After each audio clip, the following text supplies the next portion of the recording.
Sa tindi ng init, kulang ang ginhawang dulot ng industrial fan para sa 700 nakakulong sa gusaling ito ng Manila City Jail. Baka ma-high blood, babasa ako ng galon ng tubig para ma-presko lang. Pinagpapawisan po, di makatulog. Kailangan maligo ng maligo. Rine-require namin yung mga PDLs natin to regularly take their bath, maligo, hindi lang once or twice.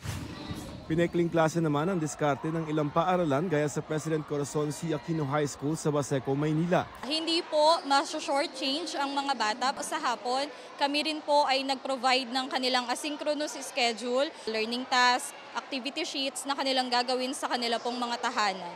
Yun nga lamang, sira ang ilang electric fan. Dagdag na pasakit din, 2 buwan ng kawalan ng tubig at ang sumisingaw na init mula sa bubong ng mga katabing bahay. Nainitan ba kayo? Para maibsan ang init, kanya-kanyang paypay o gamit ang rechargeable fan ng mga estudyante. Si dating Health Secretary at ngayon Iloilo Representative Janet Garin may mungkahi sa mga babae ngayon tag-init. Wala lang mali siya, no? Pero kung nasa bahay ka lang naman or matutulog, it's quite advisable na walang underwear pero nakapajama ka naman or naka-shorts. Paliwanag ni Garin, mas prone ang mga babae sa fungal infection sa intimate area kapag masikip ang suot sa gitna ng mainit na panahon. Ang suhestyon ni Garin sinigundahan ni Health Secretary Ted Herbosa. Pag mainit, pinapawisan, may moisture dun sa ating private areas of women.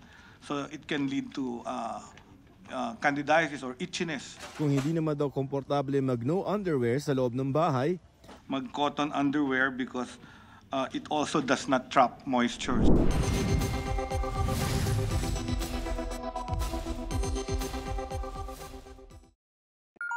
Sa taas ng damang init sa Zamboanga City kahapon na nasa 42 degrees Celsius, dumugo ang ilong ng estudyanteng ito habang nagkaklase. Sabi ng isang doktor, karaniwan ng nosebleed kapag mainit ang panahon.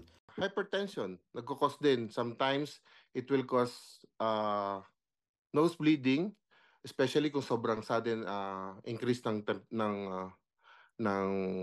blood pressure. Ayon sa Department of Health, nauuwi sa balingoy-ngoy o nosebleed ang pagputok ng maliit na ugat sa ilong. Bagamat nakakatakot tingnan, kalimitan daw sa pagdurugo ng ilong ay di mapanganib. Huwag magpanik at gawin ng first aid para riyan. Lagyan ng pressure ang ilong. Pressure lang.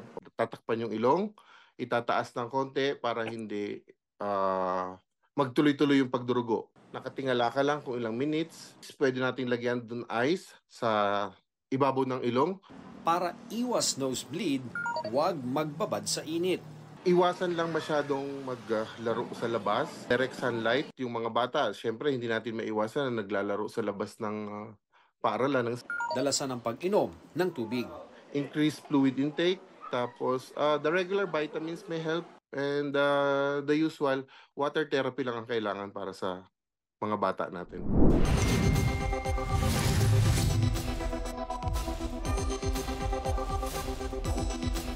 Limamput-apat na pusa at 14 na aso. Ganito karami ang mga alaga ni Dr. Jane Buencamino at kanyang pamilya. Hindi raw biro ang ganito karaming alaga lalo na tuwing tag-init. We give them ice cubes. Nagpakabit kami ng electric fan nila para at least hindi sila hingalin. Sinishare ko po na laging open yung bintana kapag aalis kami. For mom, kasama na sa commitment natin yung pangangailangan nila. Ayon sa nakausap naming veterinary doctor, mas maraming nakukuhang sakit ang mga alaga tuwing tag-init. Mas marami tayong nakikitang problem kapag summer. Why? Kasi ito yung time na nilalabas talaga natin yung mga pets natin, di ba? Kasama sa mga sakit na maaaring makuha ang heat stroke o hyperthermia. Nariyan din ang dehydration. Kapag summer, mas dumarami rin umano ang parasitic infestation o ang tick, fleas o heartworm. Iingatan din daw ang heat-induced stress o anxiety. Para maiwasan ang mga ito, proper hydration is the key. Lagi silang bigyan ng malamig na tubig. Makakatulong din ang cooling pads o mats. Malaking bagay din na may electric fan o aircon para ma-regulate ang body temperature. Sa asong makakapal ang buhok, mainam na ipa-summer cut sila. Huwag din daw muna palabasin o ipasyal sa pagitan ng 10 a.m. to 4 p.m.